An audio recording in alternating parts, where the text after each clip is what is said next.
sudah menikah? Angkat tangan. Oh, lebih banyak ya. Siapa yang sudah ditinggalkan oleh pasangannya? Ya. Oke, tolong jangan cari pasangan di sini. Siapa anak muda? Di luar suster, frater dan pastor. Siapa anak muda yang belum menikah? Oh, syukur pada Allah. Tepuk tangan. Semoga nanti setelah seminar ini Anda lebih tertarik menjadi imam atau suster daripada hidup berkeluarga. Nah, mari kita lihat di dalam kitab suci. Bapak Paus mengatakan penuh dengan kisah keluarga. Ada kisah kelahiran, cinta, dan krisis keluarga. Bahkan mulai dari pertama Adam dan Hawa. Lalu Abraham dan Sarah. Kemudian lihat Daud dan Betsheba. Jadi kalau kita lihat, memang keluarga itu adalah dasar hidup manusia. Tidak ada manusia yang tidak lahir dari keluarga. Hanya kan keluarganya beda-beda.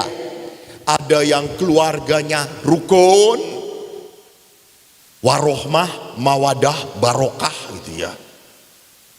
Ada keluarganya yang berantakan, dan ada keluarga juga yang biasa-biasa saja. Kemarin saya menghadiri Indonesian Youth Day. Di sana ada 1.500 anak muda OMK di Palembang. Ada 3 hal yang dominan dalam diri anak muda. Pertama adalah, Romo, kita itu susah mencari pasangan yang seiman. Kadang-kadang Tuhan lupa bahwa saya ini orang Jatirogo. Lah kok Tuhan belum membuat tulang rusuk bagi saya? Jadi bagaimana, kenapa kok orang Katolik jarang sekali menemukan pasangan yang Katolik? Karena orang Katolik itu anaknya sedikit. Ya toh, cuma 2, 3. Mau jadi romo saja susah. Dan sedangkan saudara kita anaknya banyak, berindil. Maka kalau lihat jumlah dari frekuensi banyaknya orang Katolik, ya hampir stagnan. Banyak orang Katolik terjadi muncul karena apa? Karena dibaptis dari keluarga Katolik. Nah, keprihatinan yang kedua adalah apa? Banyak anak muda, tidak mau menikah. Kenapa? Karena melihat orang tuanya, brengsek. Ada perempuan yang mengatakan, Romo, saya tidak mau nikah. Saya tidak mau seperti mamah saya. Mama saya ditinggalkan oleh papa. Dia pergi dengan wanita lain. Sak penae dewe. Kita tidak diurus. Lalu saya tanya, kamu tidak diurus kok gede? Ya saya diurus oleh gereja. Waduh hebat, pastor paroki ngurus kamu ya gitu ya. Tidak Romo, kami dapat bantuan dari gereja. Ya syukur. Tetapi apa yang saya mau katakan, banyak anak-anak ketakutan mau nikah. Jangan-jangan nanti kalau nikah pasangan saya pindah ke lain hati. Kalau tidak ke lain hati, yang ke lain body. Takut bahwa nanti pasangan tiba-tiba mati. Tiba-tiba pasangan tidak punya pekerjaan. Bagaimana ini? Dan yang terakhir adalah, rupanya anak muda sekarang tidak punya hubungan intim dengan ayah. Ayah adalah sosok yang seringkali cool, diem, menakutkan. Jarang tertawa di rumah terbahak-bahak. Tapi kalau di pos ronda main gapleh, ditemani tuak, wah bisa ketawa terbahak-bahak. Jadi anak muda tidak akrab dengan orang tuanya. Maka lihat, kalau gereja Katolik memperlihatkan bahwa di dalam kitab suci itu penuh berisi dengan kisah-kisah keluarga, maka mari kita lihat. Pertama, Bapak Paus memperlihatkan bahwa perkawinan itu adalah proyeknya Tuhan. Ini tuh memang harus kayak gini terus ya. Ditayangkan apa ya?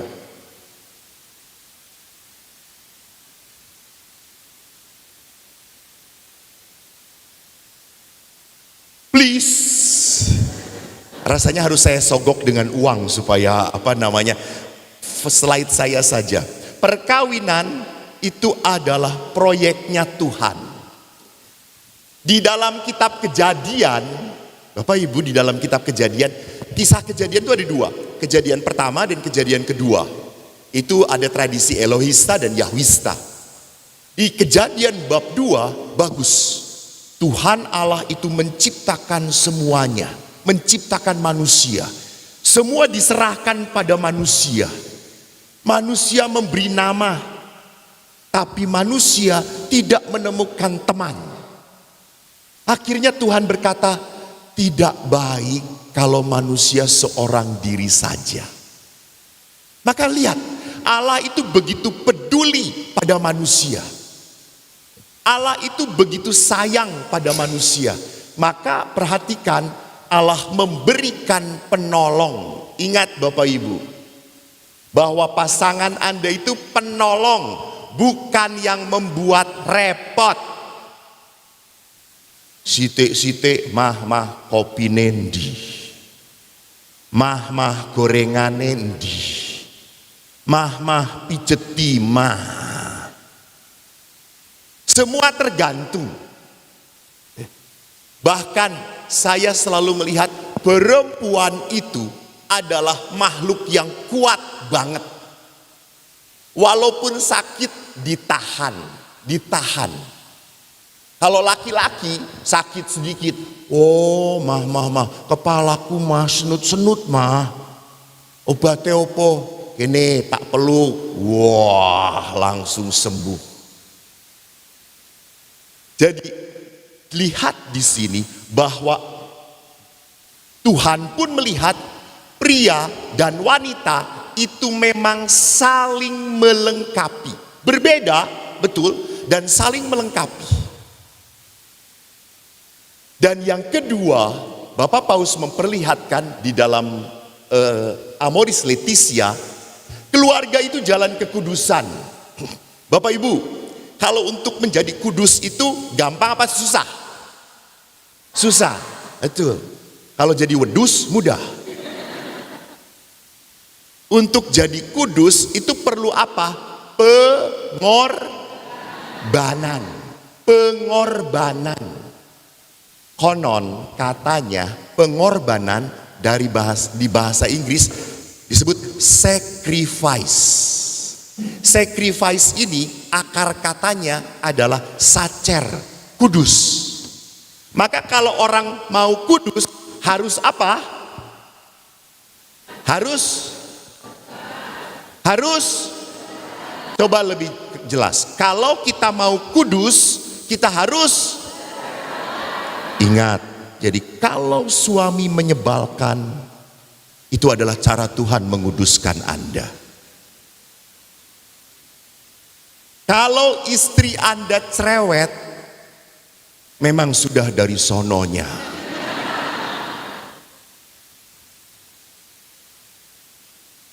Jadi memang kita harus berkorban di dalam sebuah perkawinan. Bahwa lihat ibu-ibu, apa pekerjaan yang tidak pernah beres-beres selama-lamanya? Pekerjaan rumah tangga, iya toh, nyuci piring. Pagi dipakai, siang kotor lagi.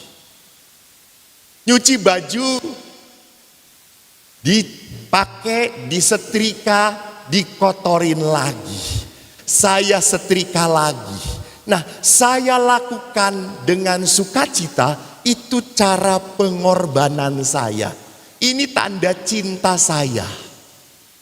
Suami kerja, capek, walaupun pendapatannya sedikit, tapi seperti pahlawan.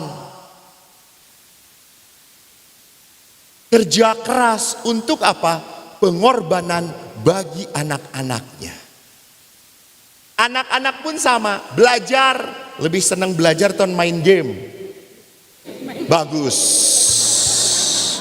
Bertobatlah dan percayalah pada Injil. Kamu benar, main game itu menarik. Suka dimarahin mama enggak? Siapa paling cerewet, mama atau papa? Mama, ya betul itu. Nanti kalau mau kamu tidak cerewet, tinggalnya di pasturan. Pastur nggak akan cerewet. Kamu mau main game silakan, nggak sekolah silakan. Karena kamu bukan anakku. Jadi kenapa mama cerewet? Karena mama ingin kamu berhasil. Mama pun cerewet sebetulnya nggak mau, tapi spontan. Jadi di dalam keluarga, Bapak Paus mengatakan hidup berkeluarga adalah jalan kekudusan. Kita selalu melakukan hal yang sama. Buat teh, buat kopi, nyuci, Anda main dengan anak-anak, itu kekudusan. Jadi jangan sampai berpikir kekudusan, mah kita harus kudus, yuk di gereja terus. Anda sinting. Jadi jangan pernah berpikir Anda sebagai keluarga, lalu karena kekudusan, pelayanan. Ingat, jangan sampai pelayanan menjadi pelarian. Ya toh? Karena bosen dengan istri, lebih baik melayani istri orang lain. Jangan tepuk tangan, itu sesat namanya.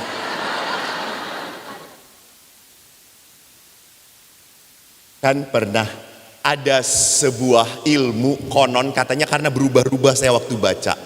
Perempuan itu berbicaranya sehari 20.000 kata, konon katanya. Wanita, perempuan, laki-laki cuma 7.000 kata. Jadi memang wanita itu ngomong terus. Maka ada seorang bapak yang pinter. Saking dia jengkel ngedenger istrinya terus ngomong, dia langsung ngomong, mah kamu sana ikut kur, ikut puji-pujian, ikut lektor, ikut pemazmur, biar pulang kamu udah capek, nggak ngomong lagi. Dan apa yang terjadi? Istrinya tetap ngomong terus. Jadi itulah pengudusan. Kalau Anda kecewa dengan pasangan, jengkel dengan pasangan, Anda sedang dikuduskan oleh Tuhan. Emangnya sesama Romo tidak saling menjengkelkan? Pret. Emangnya sesama suster setiap ketemu, selamat pagi, Tuhan memberkati. No. Kita juga sering jengkel satu dengan yang lain. Ya, saya pernah kecewa dengan teman serumah. Saking jengkelnya, saya pernah ngomong kepada pimpinan, Romo, membunuh itu dosa atau tidak, kata saya itu. Saya jengkel dengan teman saya gitu ya. Dan di biara itu, kita kan tidak bisa melarikan diri. Makan ada dia, rekreasi ada dia, doa petudul nengarep gitu ya. Ya Allah. Apalagi setiap doa malam kita doanya apa? Bapa kami. Dan dalam doa Bapa kami kan ada kata-kata yang menyebalkan. Ampunilah kesalahanku seperti aku pun tidak mau mengampuni kesalahan dia. Saya tidak bisa. Jangan berpikir bahwa pengampunan itu adalah sebuah proses yang cepat sekali. Enggak. Tapi lewat penderitaan kita dikuduskan. Sama para Romo, Anda juga sama pada saat Anda punya anak kecil. Tidur jam 2, anak berak, nangis. Pasti toh ibunya, Pah.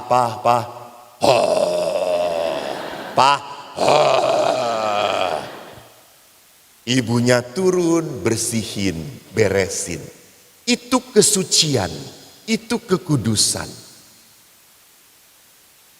Jadi jangan pernah mengidentikan bahwa hidup keluarga itu kudus, kita harus berada di dalam gereja dan di dalam pelayanan. Tidak, tidak. Pertama-tama pelayanan harus terjadi di mana? Di mana? That's good, that's good. Saya 25 tahun retret di Pratista, pendamping retret. Bapak Ibu tahu, anak-anak yang bermasalah adalah anak-anak prodiakon. Anak-anak aktivis. Mereka kecewa. Romo, papa mama itu punya waktu untuk pelayanan, tapi tidak pernah punya waktu untuk saya. Kecewa mereka. Maka tidak aneh setelah dewasa, mereka keluar dari gereja Katolik, mereka menikah sengaja bukan dengan seagama Katolik. Untuk apa? Menyakiti hati orang tuanya. Karena kecewa. Bapak saya aktif sekali saudara-saudara. Senin lektor, Selasa kur, Rebo Legio Maria. Kemis Jumat kunjungan orang sakit. Sabtu prodiakon. Minggu tugas di gereja. Kalau misanya 4, ya 4 kali bapak saya misa. Lebih rajin daripada romonya. Sampai saya ngomong kepada bapak, Pak, buat tenda saja di gereja sana gitu ya. Sampai adik saya yang kecil protes, Pak, bapak ini tidak punya waktu main dengan aku. Dan akhirnya bapak mengurangi. Jadi tidak pernah boleh pelayanan keluarga disingkirkan, dihindari demi pelayanan ke tempat lain. Dah, keluarga dulu. Itu tempat pengudusan. Memang berat, memang susah. Karena kalau melayani orang lain itu kan ada terima kasih, menyenangkan. Kalau melayani suami kita cobain. Kasih aja kopi, Pak kopi. Oh. Tambah gula ra. Enak ra, boh. Ya. Jadi datar. Bapak ibu, para ibu harus tahu kenapa suami kayak gitu. Memang jarang omong. Tanya para romo. Kalau kumpul para romo, yang sering kumpul ya, bukan yang cuma 2-3 bulan lalu kumpul bareng pasti rame. Tapi kalau sering kumpul satu rumah, kita ngomong bingung, kehabisan tema. Kita meneng aja, ngomong apa? Mbah.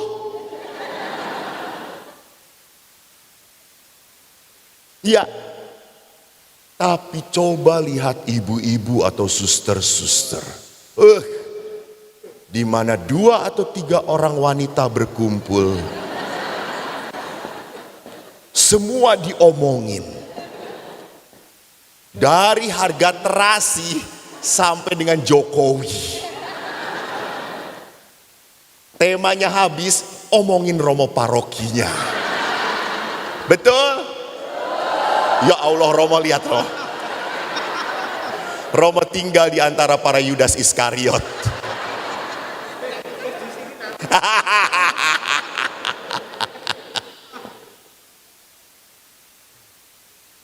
Jadi memang kalau Anda berpikir Romo suami saya itu jarang ngomong, jarang ini. Pertanyaannya suami Anda itu jarang ngomong atau tidak diberi kesempatan omong?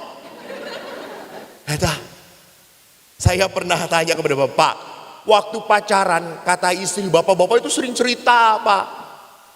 Tapi sekarang setelah nikah 10 tahun kata istri, kok bapak diam saja? Mbok Romo lihat istri saya, Romo silahkan ngobrol dengan istri saya. Bisa nyela dia ngomong? Nggak bisa Pak, saya juga. Nah Romo sekali, saya seumur hidup kayak gitu Romo. Jadi lihat di sini. Kita menguduskan itu berarti apa? Ngerti. Oh suami kayak gini. Oh istri kayak gitu. Dan bagaimana gereja mengatakan apa? Tujuan perkawinan adalah menyejahterakan. menyejahterakan. Nah, yang ketiga, kita lihat perkawinan itu sakramen. Bagus. Apa artinya sakramen? Allah hadir dalam wajah pasanganmu. Jadi kalau Allah mau, ini suami istri. Ya betul. Yang sakinah, mawadah, warohmah. Betul. Sudah berapa tahun menikah? Ya 125, 126 saudara-saudara. Haleluya. Dengan istri yang mana yang 25? Kalau bapak memang 25, ibu 26 karena sudah menderitanya 26 tahun gitu ya. Pak, di dalam perkawinan yang paling harus membuat bahagia istri bapak itu siapa? Ya betul, bapak, bukan pastor paroki. Bapak.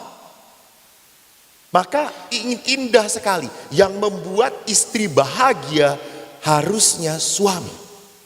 Yang bisa mendengarkan dan melayani suami adalah istri.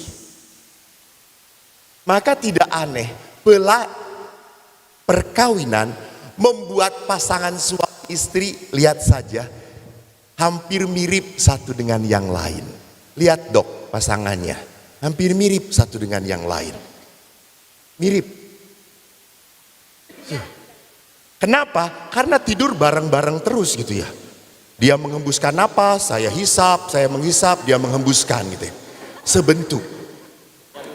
Akhirnya luntur gak jelas. Itu perkawinan. Yang menjadi masalah kalau istri Anda makin mirip pastor paroki. Berarti istri lebih banyak di pasturan daripada di rumah. Gitu ya. Jadi sakramen itu artinya itu. Bahwa Anda adalah orang yang eksklusif, satu-satunya bisa menghadirkan Tuhan kepada pasangan Anda. Maka kalau Anda mengkhianati pasangan Anda mengkhianati Allah. Anda menyakiti istri Anda menyakiti Tuhan. Dan tidak hanya itu, ini hebatnya. Apa itu sakramen? Sakramen itu berarti apa? Allah memberi berkat pada Anda. Memberi berkat. Jangan takut, jangan takut. Allah menyertai. Allah memberikan apa yang kau butuhkan. Saya lahir dari keluarga sederhana. Ayah saya tentara, pangkatnya meng prajurit, kalih.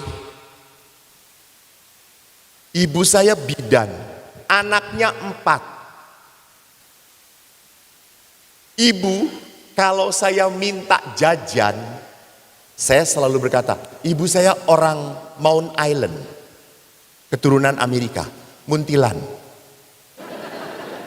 Ayah saya Clayton, Klaten. Kalau saya ngomong pada ibu, bu, tumbas bakso, ibu langsung menjawab apa? Orang duit.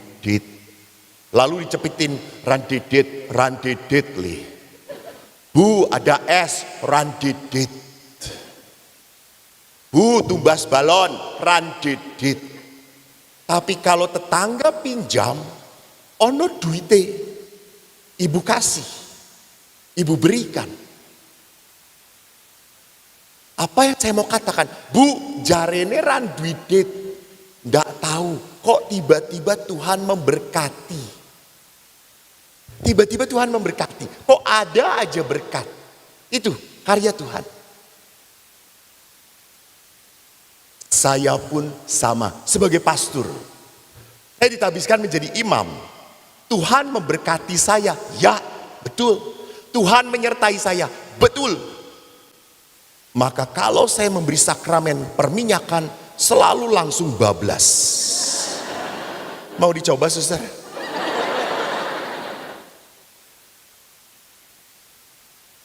Saya selalu, sampai terkenal di paroki saya, itu Romo Eko kalau mau jos. Pernah seorang bapak sakit di Siloam. Lalu anaknya itu manggil saya, Romo tolong papa berikan sakramen perminyakan dan viatikum. Oke, baik. Saya datang ke rumah sakit, bapaknya itu masih duduk seger. Istrinya ada di sampingnya. Saya datang, saya buka, istrinya tuh langsung kayak gini. Hah, mau ngapain? Istrinya sampai seperti itu. Mau memberi sakramen. Nanti aja gitu ya. Saya suruh anaknya gitu. Tapi si bapaknya langsung ngomong, Romo terima kasih Romo, datang, terima kasih Romo. Ayo, saya siap mendapatkan sakramen Romo. Saya siap menerima hosti kudus dan berdoa. Dengan sukacitanya Bapak itu damai sekali. Dia tersenyum waktu saya pergi, terima kasih Romo. Dan itu senyum terakhir dari Bapak itu. 2 hari kemudian Bapak itu meninggal. Ibunya memang kecewa, ngelihat saya langsung. Pembunuh, wah bukan. Itu rahmat, bukan saya, Allah.